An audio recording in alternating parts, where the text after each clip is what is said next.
I'm sitting here actually in South Korea with the one and only Esther, the founder of Strongirls, a performance coach, and 2 times national champion. It wouldn't be wrong to say that she is the pioneer of female powerlifting in South Korea.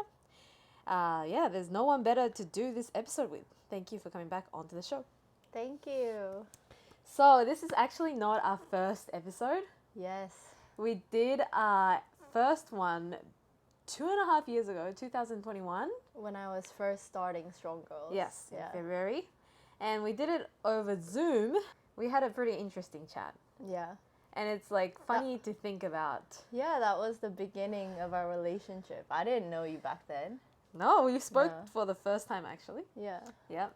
And it's funny to think that I'm like sitting In my here- house. Yeah, in your house next to you.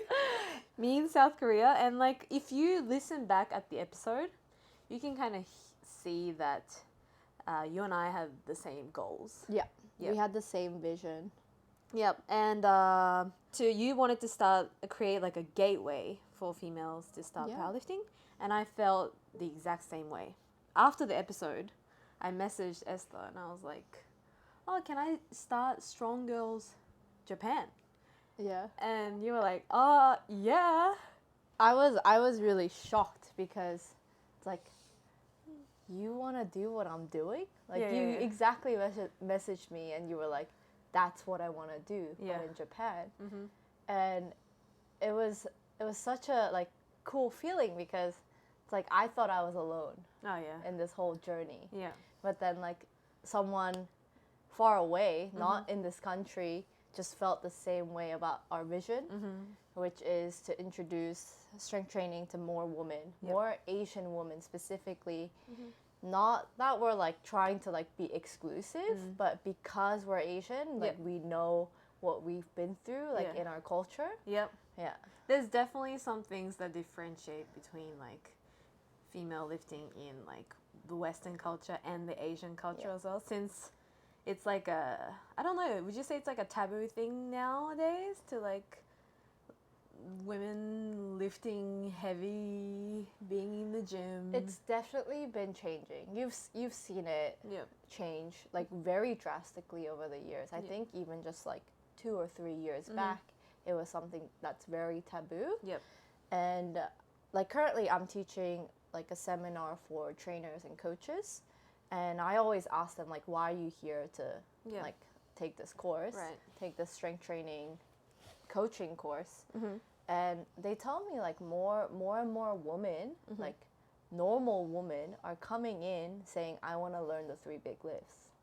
Like That's insane to me. I want to learn how to like touch a barbell, like work with a barbell. Yeah. And that's probably something that was like completely unheard of like 2-3 years ago. Why do you think that is? Like, why do you think people are coming in recently, like more and more wanting to start? I think like maybe I'm just being a hater when I say this, but like especially Korean society, we are very trend driven.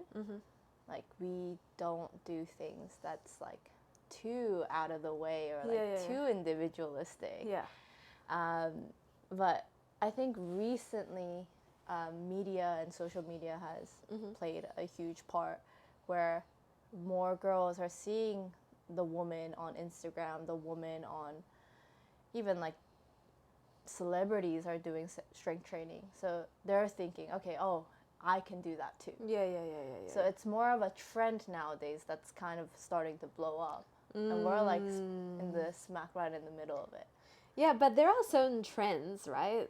That's like, oh, a lot of people are doing that, but I wouldn't do the same. There are trends like that.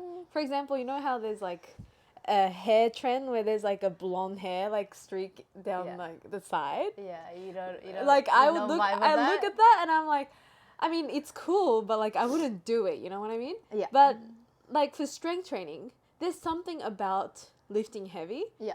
that is probably like really appealing to them on a deeper level. Of course. I think strength training, I definitely discounted it by saying that it's just a trend. Yeah.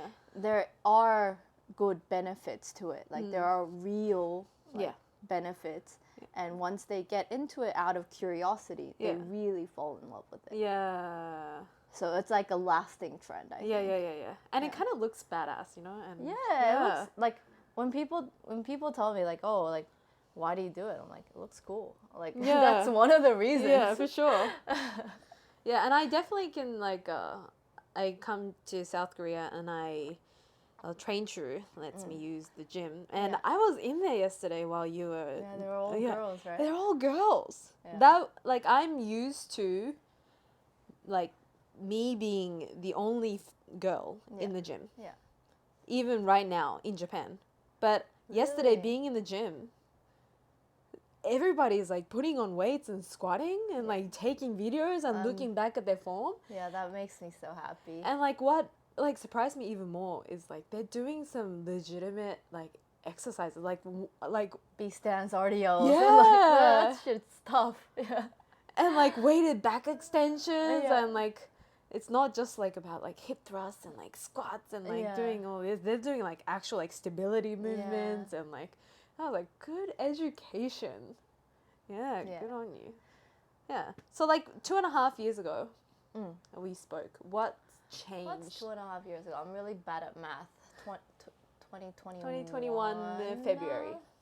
So that's a year into Strongirls. I think a couple, actually, like 10 months into Strongirls when it first started. Yep.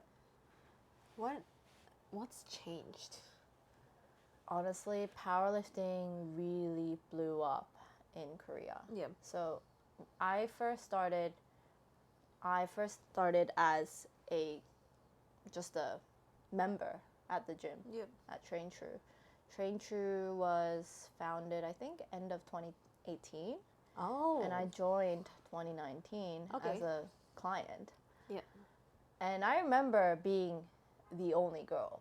Yeah, like me and just one other girl. Yep. Like she's a good friend of mine, Heejin. Yeah. She was a trainer at the time. Like she was into bikini, but she also wanted to try strength training. She was like one of the leaders in that sphere as well. Yeah. And yeah, like I remember being so lonely. Yeah. Because I mean, I don't get me wrong. I like hanging out with guys, and like I have a lot of guy friends. Yeah.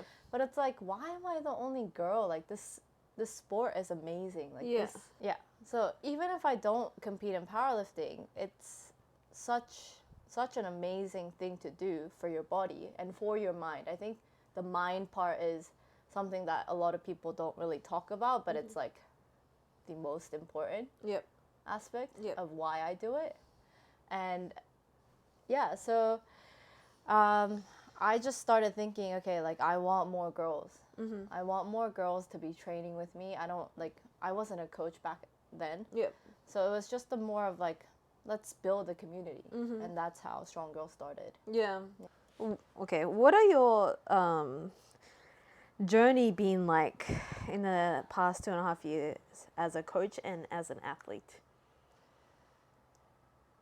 Honestly, it was pretty tough because, so Alfred, my coach, and now also my boss, he mentored me before I came on as a performance coach. And I remember him saying, I remember him specifically saying in one of our mentorship calls, there will come a point where being an athlete and being a coach, like they will go against each other. Oh, yeah.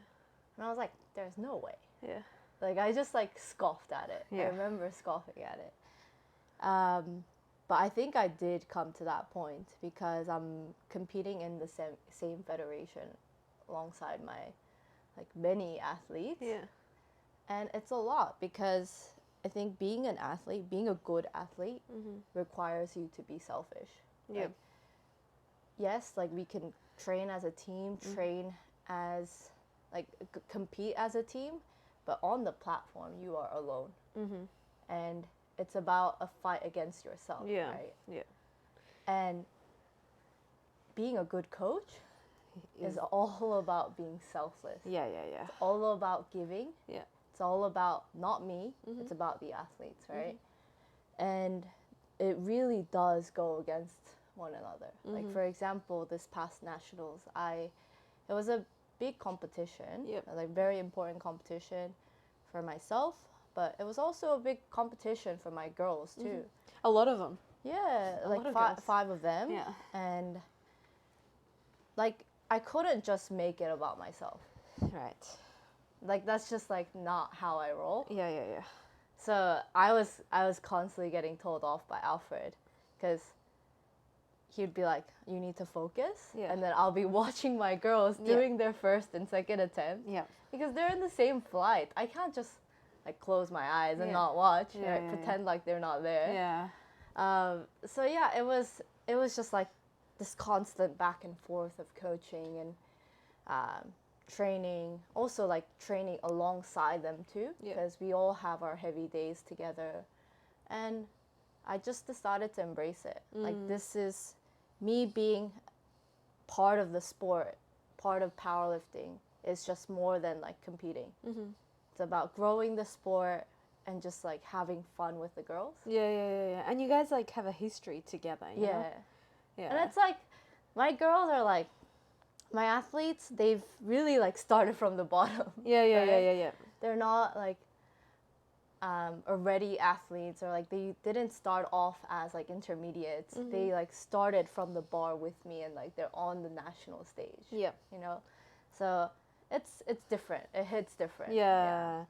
And like being on the platform is like a big finale of all the build up, you know? Especially you can't just be like, oh, nationals. come on, Like you've seen the stage and everything. Amazing. Like it was really, really phenomenal. Intense too. Yeah. Greatest powerlifting competition in Korean history. Yeah, 100%. For sure. 100%. It was run so beautifully. Yeah. And what federation you compete in? I compete in USAPL Korea. I used to be an IPF athlete for quite some time. Yep. But I mean, I was happy there. Like I wanted to go to Worlds. I wanted to go to Asia again. I had so much fun last year in Asia. Yeah. But yeah, they kicked me out. And the federation is non-existent at the moment. Which is crazy. Yeah. I mean, they can go back to your old episode. Yeah. With Mako. The owner of the Train True Gym.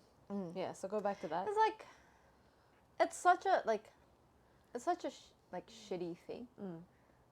I want to focus on the positives. Now that it's over. Yeah, it's like it's in the past. Like, they can't hurt me. Yeah. I don't want anything to do with them anymore. Yeah. It's like it's over. And you just want to lift, hey? Yeah, and I don't even want to give them attention by stating it. Like talking about them. it. Yeah. It's like they're nothing to me now. Do you think it's like known as like a global thing right now? Oh yeah, it's definitely known. Like when we had that like pretty much like PR war on social media. Yeah. Like a lot of people shared my reel. Yeah. Go watch her reel too. Oh, that's like a good summary. Yeah. Yeah, that was like, I think around like 500K people watched it and like commented on it. Yeah. And I know there are certain problems with that federation in other countries, and like they like resonated with that. Yeah. But I don't think anyone was as bad as Korea. Yeah, for more information. There's a lot of like content on social media and like YouTube, the Train True YouTube. Yeah. Go and watch that if you're not sure of what we're talking about.